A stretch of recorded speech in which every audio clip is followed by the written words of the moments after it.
Mitosis, cell divisions जो body में होते हैं वो दो किस्म के होते हैं, एक माइटोसिस है और एक मियोसिस है।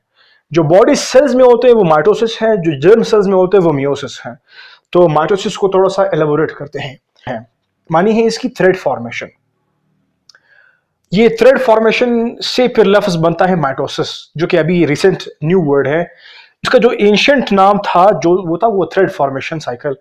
तो ये असल में जब सेल साइकिल साइंटिस्ट जो थे वो डिस्कवर कर रहे थे, उस वक्त उन्होंने सेल के अंदर थ्रेडिंग का मैकेनिज्म देखा कि जो सेल साइकिल हो रहा था ये माइटोसिस, इसमें थ्रेड से बन रहे थे।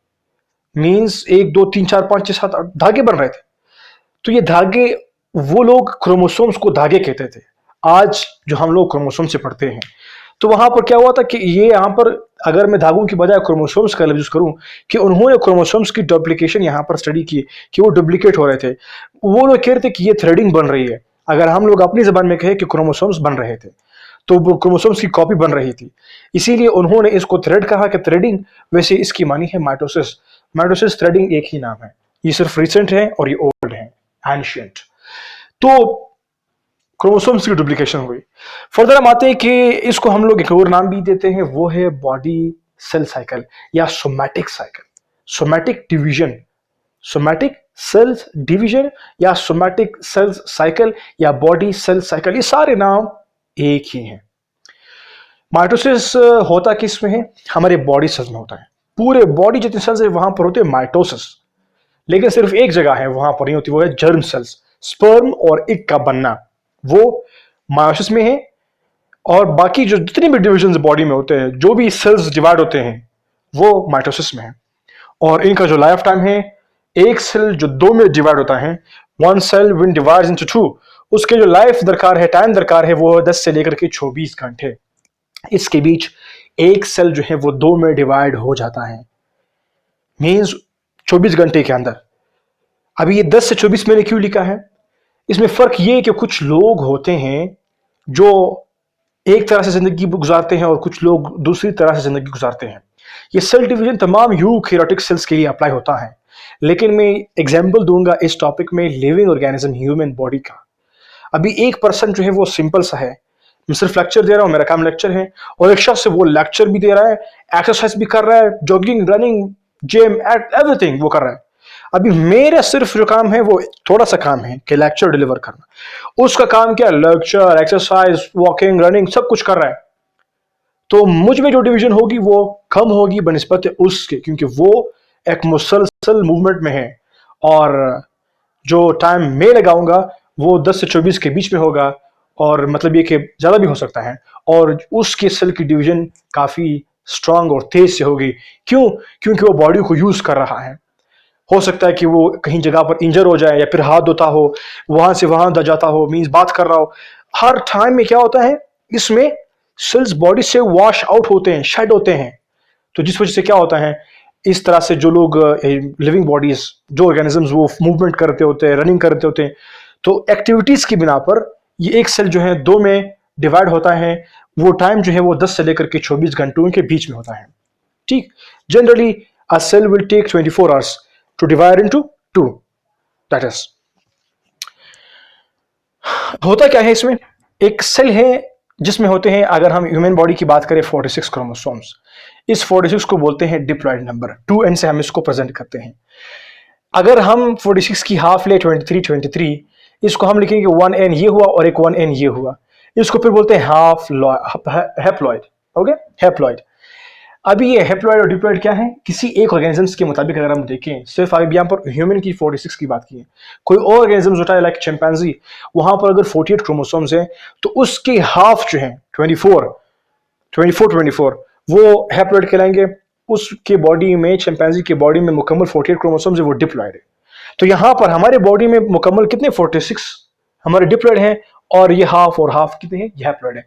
तो दो हैप्लॉइड मिलकर के एक डिप्लॉइड ऑर्गेनिज्म बनाते हैं। इसकी फर्दर क्लैरिफिकेशन हमारे मायोसिस के लेक्चर में होगी। तो यहां पर क्या हुआ, डिप्लॉइड सेल जो है, एक पेरेंट डिप्लॉइड सेल, बॉडी का एक सेल उठाओ, पेरेंट सेल, जिससे जब दो और सेल्स बनते हैं तो वो डिप्लॉइड सेल जो है मजीद दो डिप्लॉइड सेल बनाते हैं। अभी क्वेश्चन यहां पर ये बनता है कि यहां पर अगर 46 क्रोमोसोम है तो इसमें भी 46, इसमें 46, दोनों में 46 कैसे आ जाते हैं? इसका आंसर ही हमारा पूरा माइटोसिस है। मतलब ये कि असल में ये होता है कि एक डिप्लॉइड सेल जब डिवाइड होने का इरादा शुरू कर लेता है तो इसके अंदर जो सब कुछ मटेरियल है वो डबल होना शुरू हो जाता है। तो बजाय ये कि 46 इसमें 92 बन जाते हैं डिप्लॉइड सेल में। क्यों? 46 मल्टीप्लाई करो 2 के साथ 92 बन गए। फिर ये 92 जब यहां पर बन गए तो फिर जैसे ही ये कुछ फेजेस के जरिए से बाद से गुजरता है, इन फेजेस के बाद गुजरने के बाद जब ये दो सेल्स बनाएंगे, उन दो सेल्स में ये 46 पे प्रोवाइड कर लेंगे क्योंकि अभी 92 इन्हें बना लिए।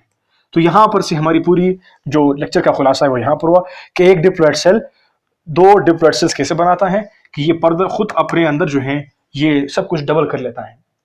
अभी ये डबल कैसे करता है, अभी हम इस बात को इस लेक्चर में एलेबोरेट करेंगे। इस डबलिंग मैकेनिज्म के लिए जो रिस्पॉन्सिबल है कि हम यहाँ पर बात क्रोमोसोम्स की कर रहे हैं, तो क्रोमोसोम्स की डबलिंग कैसे होती है उसको बोलते हैं, आपने सुना होगा डीएनए रेप्लिकेशन। उसमें क्या होता है कि एक क्रोमोसोम अगर बन गया है तो साथ में जब ये सेल इरादा करता है कि इससे दो सेल बने या ये डिवाइड हो जाए तो फिर इस सेल की भी इस क्रोमोसोम्स की डबल कॉपी बन जाती है, डुप्लीकेशन हो जाती है। तो जिससे क्या बनता है, एक सिस्टर क्रोमेटिड्स बनते हैं साइड में। ये एक क्रोमोसोम है, इस एक क्रोमोसोम्स की फिर जब दो बनते हैं तो फिर उसको इस तरह से हम बनाते हैं, 1 2 3 4 फिर बन गए। ये ऊपर वाले बोलते हैं, इसको बोलते हैं एक सिस्टर क्रोमेटिड्स हो गए, ये ऊपर वाले एक दूसरे के, और बीच में जो है सेंट्रोमियर जिसके जरिए से ये सिस्टर क्रोमेटिड्स जुड़े होते हैं 1 2 3 4। और सेंट्रोमियर के फिर साइड पर यहां पर मैंने इधर ड्रा किया है ब्लैक से, इसको बोलते हैं खानिचोखोर।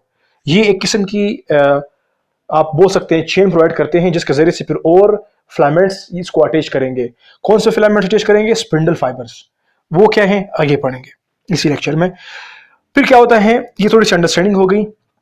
जब सेल इरादा कर लेता है डिवाइड होने के लिए तो ये चंद फेजेस में जाता है। वो फेजेस कौन से हैं? The very first one interphase, जिसको हम लोग कहते हैं प्री पैटरी फेज, यानी कि आप इसको बोल सकते हैं प्रिपरेशन फेज, जिसमें सेल अपने आप को प्रिपेयर करता है डिवाइड होने के लिए।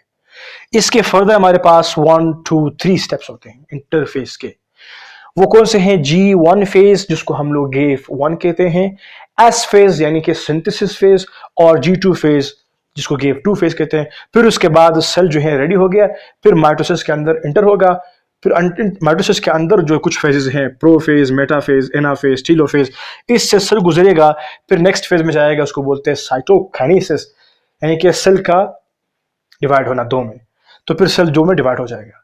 अभी GAFE1 फेज में क्या होता है? G1 में इसमें जो भी कुछ सेल के अंदर मौजूद है एवरीथिंग, यहां पर क्या हो जाता है? डबलिंग इसकी हो जाती है। एक चीज जो रह गया था वो था डीएनए। वो डीएनए की जो रेप्लिकेशन है वो एस फेज में यानी कि सिंथेसिस फेज में मुकम्मल हो जाती है।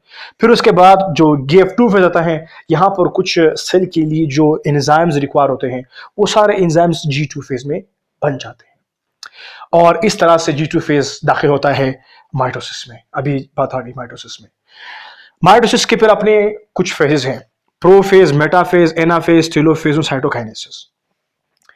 अब जब G2 फेज के बाद सेल एंटर हुआ माइटोसिस में तो क्या होता है, जो क्रोमेटिन थे धागे वो क्या हो जाते हैं, वो हिस्टोन प्रोटीन के साथ बांधना शुरू हो जाते हैं, फिर एक मुकम्मल स्ट्रॉन्ग सा क्रोमोसोम बना लेते हैं।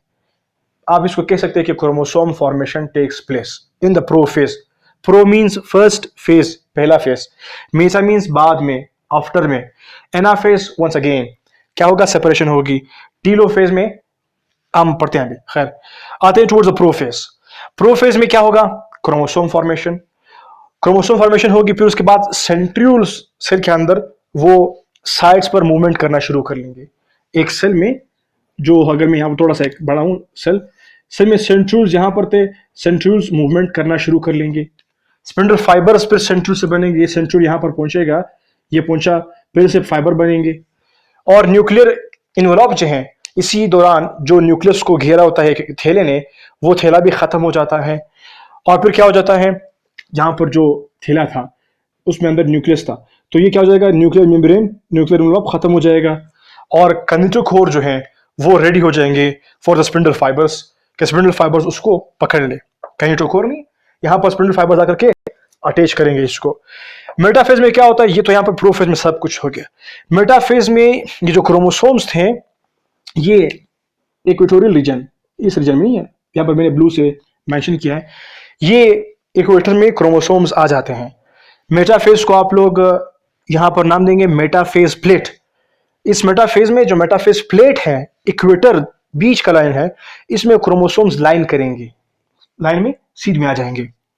और साथ में जो क्रोमोसोम्स के काइनेटोकोर हैं, उसके जरिए से जो स्पिंडल फाइबर्स निकाले सेंट्रियोल ने, सेंट्रियोल के स्पिंडल फाइबर्स ने इस काइनेटोकोर के ऊपर उस क्रोमोसोम्स को पकड़ा होता है, और यहां से ऊपर से भी पकड़ा है, दोनों तरफ से, यहां से एक ने, दूसरा से दूसरे ने, ये काइनेटोकोर ने, यहां पर क्या होता है, जो सेंट्रियोल्स थे उन्होंने क्या किया, यहां से पकड़ लेते हैं और क्रोमोसोम्स को लाइन करते हैं इन द इक्वेटर, और यहां पर ये खींचने की कोशिश करना शुरू कर देते हैं मेटाफेज में।